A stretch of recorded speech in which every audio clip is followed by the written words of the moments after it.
What's good, everybody? It's your boy, O'Shea Duke Jackson, back at it again with another episode of the Celebrity Junk. I want to talk about Tory Lanez and his new song called Cap. Now, we know that he's been having issues with Meg Thee Stallion and also Partisan Fontaine, but there are some lyrics that, you know, are taking shots at both of them. Okay. And, you know, he says something, I'll just mention one part of the lyrics. You got to go yard on your birthday cause that jigger broke. The cost of the miso, that is right where I'm at. He would say something back, but he need Cardi to be for that. He also talks about, you know, how much money he got, you know, how good he's doing, and how poor other people are. And really, I just want to, you know, talk about that. You know what I'm saying? I just want to really get off on this because, brother, you talking about how rich you are and how much money you make in the song. But you just went into foreclosure on your Miami condo. Okay? Your Miami condo. You about to lose it. All of this about what you got, how much jewelry you have, all this other stuff, your whole career, you're making 18.7 in the year. Why the hell can't you pay your mortgage? And see, this is what he's talking about. He even says like he's too rich for the booby trap. Just bought a pharmacy with the doctor. We off the map. These lyrics is trash. And the sad part is about like Meg Thee Stallion got way more sponsors. You lost sponsors behind this. She doing way better than you. She got way more money than you. But what's so funny is you're influencing a whole bunch of future dusty broke dudes who feel like you got money and you don't have. You don't have nothing, bro. You're tapped out.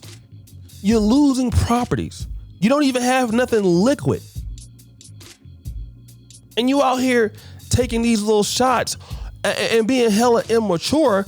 Like, why you can't leave well enough alone? And this is what I say a lot of times, you know, people are stupid. And you out here playing with your life. You haven't been cleared of none of this yet. At any given moment, your ass can be in prison forever. And you are a little guy, so we all know what might happen to you. Okay? And you talking trash about somebody when you don't have nothing. And look at how many black men in America want to be the rappers. This is who influences the culture. I talked about Antoine Walker. Antoine Walker says that when he got his money in the NBA, he wanted to be like the rappers. Yeah, he was talking about P. Diddy and Jay-Z, but he didn't really know, like, listen, well, maybe these guys got investments. They have other things like, you know, P. Diddy had Sean John, Jay-Z had Rockaware and these other investments and things like that. He not looking at that, family. What he looking at is the gold jewelry. I want the cars. And you have a lot of idiots looking at Tory Lanez. Like, man, I want to be iced out like Tory Lanez and rap about the that I don't have, involved in petty beefs online that ain't gonna do me no justice, that might just incriminate me more because I should be shutting my ass up right now until we go to court and trying to find out how I can get some of my goddamn sponsorships back instead of me getting back and forth into it with people on Twitter. But that's Negro culture to a certain degree in the hip hop industry. Let's talk about what we don't got, or let's get on the record and talk about all the people that we did not shoot. Now, stop the show. Some of y'all is shooting people. That's the truth. But do you get what I'm saying? It makes no goddamn sense. People look so fucking stupid. And I want to talk to people right now, especially a lot of young black men in general. Here's what I got to say. Less talking and more doing. Less talking about the life and more doing in life. Okay? Stop talking about what you're going to do. Especially if you don't got no money. Stop talking about you got money when you know you don't. You know you don't have. You know you're out there musty as hell. You know you're dusty as hell. And you're talking about partisan fine. And this is right after we know that you can't pay your goddamn rent, bro. But this is a lot of brothers, man. A lot of brothers will do this, will be sitting there talking about somebody else broke. I'm telling you. I'm gonna tell you something real quick, and I'm story time music. Listen, I want to go back to 2014.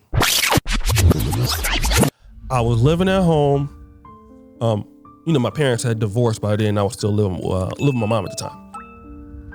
2015 was coming. That's the year I actually left the States. A lot of people was telling me how dusty I was. Now, it is true to be 33 and still living at home. That is sort of dusty. I definitely will understand that. It is dusty. It definitely is crusty. But I had a business. I was working on my business. I was working on skills to become a better entrepreneur. Come to the guy that I'm trying to become today. But at the time, people that was telling me that, they didn't have. I had a couple homeboys who had lost some homes. I had a couple homeboys who was, living with their wives and stuff, and they was broke, and they was talking bad about me, talking about I need to get it together. I need to get my own spot. Just so I could be like them when they didn't have nothing. I already saw where their life was going. It wasn't going nowhere. All right. Saw these dudes buying these little phony cars and stuff, getting the car notes. They was pulling up in the Chrysler 300 with the fake 12-inch Rams. Paying 50% of their stuff in car notes and the other money in mortgages. They was broke. I said, nah, man, I'm not living like that. I'll just invest the money that I got into me to get into someplace better. I'm not going to be dealing with like y'all. Because I'm not going to let you influence me when you don't have shit. I had a Filipino mentor. Actually, I had one. One lived in Granite Bay. The other one is a Korean guy. He knows I don't want to mention his name. He's very successful. He has a weed dispensary now. He was telling me like, man, don't listen to them. You got to keep investing in yourself, investing into your industries. They had nice shiny stuff and going to Las Vegas every weekend. Broke. Come back broke. Putting up bottles of the stuff on the broke. Paying the minimum on their credit cards. And then calling somebody else broke when they didn't have nothing either. They was doing worse than me. And a lot of these rappers, pound for pound, you might actually have more cash flow than them. You might pound for pound. Your bills might be less. And I'm telling guys, we have to start being productive and stop talking about being productive. You know what I mean? Especially when you can't afford to pay your rent, your mortgage. Okay? And I'm just being real. This guy needs to shut his mouth, be quiet, get to work. Stop running your mouth, get to work. Okay? That's what a lot of people need to do. Okay? Especially amongst black men. Shut up, get to work, let your work speak for itself. Keep putting numbers on the board. Stop responding to idiots and buffoons. Let your work speak for yourself. But guys, what do you think? It's your boy, O'Shea Duke Jackson, back at it again with another episode of The Celebrity Junk. I already appreciate you for all that you do. Subscribe, hit the bell. Check out your first comment, put pin to the top. And as you know, the buffoonery remains at an all-time high. I am out.